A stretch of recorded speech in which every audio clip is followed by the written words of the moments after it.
how could we as American believers take on the kind of mindset here? We talked about some of the overlaps and whatever, but how could we take on the kind of mindset here that you guys have to have for your work overseas? Or the people who do what you do have to have? It seems like to me it's the same that you talk about when you say it's usually not big things. It's usually daily saying, okay, Lord, what do you want me to do today? What do you want to do today, and how can I join you? Yeah, what's mine to do today? Yeah. You always say that. No, that's good. I mean, know Christ and make him known. It's really that easy, isn't it? Like we saw in the video, well, it's about Jesus, isn't it? Easter. Right. Yeah. Know Christ, make him known. You can do that here, you can do that there. In some ways it was simpler there because everyone knew that we were not of their faith. And that immediately brought up the conversation and the opportunity to make Christ known. And the company we're with, it's to see Christ known, loved, and worshiped by the unreached peoples of the world. So wherever they are, to go. And you don't have to, you can go, but you can also be involved through prayer and supporting in other ways. And East Hills is a very good example of that. We've been very encouraged over the last couple of years seeing people come up and share what they're doing. It's great, and your involvement with them. But I always say it's been easier for us because everything was more clear.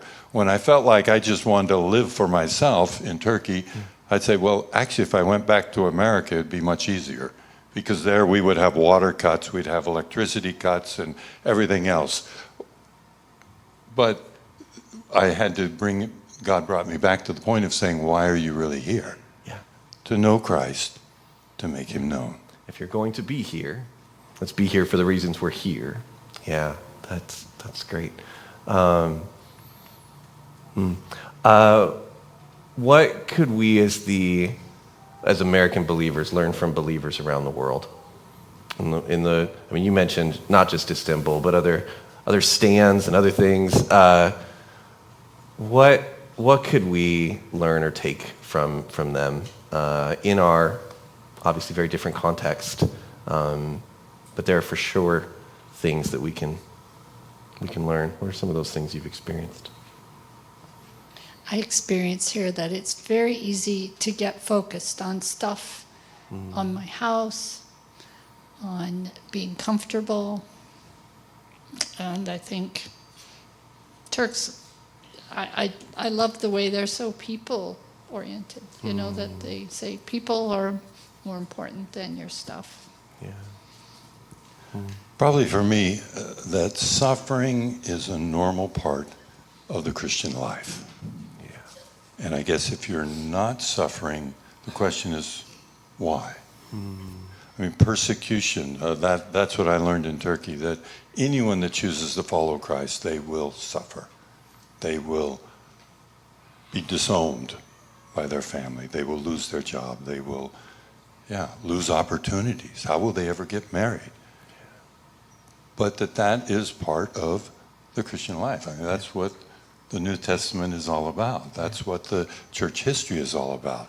So I think embracing suffering when it does happen to you, and I think it's sometimes it seems, I don't live here really, it seems more difficult here because you don't want to push your faith on people or things like that, but at some point you have to disagree with them and say that is not what the Bible says. That is not what Jesus is about. Yeah. And so being willing, they have no choice, especially if they're in a Muslim country. It will happen.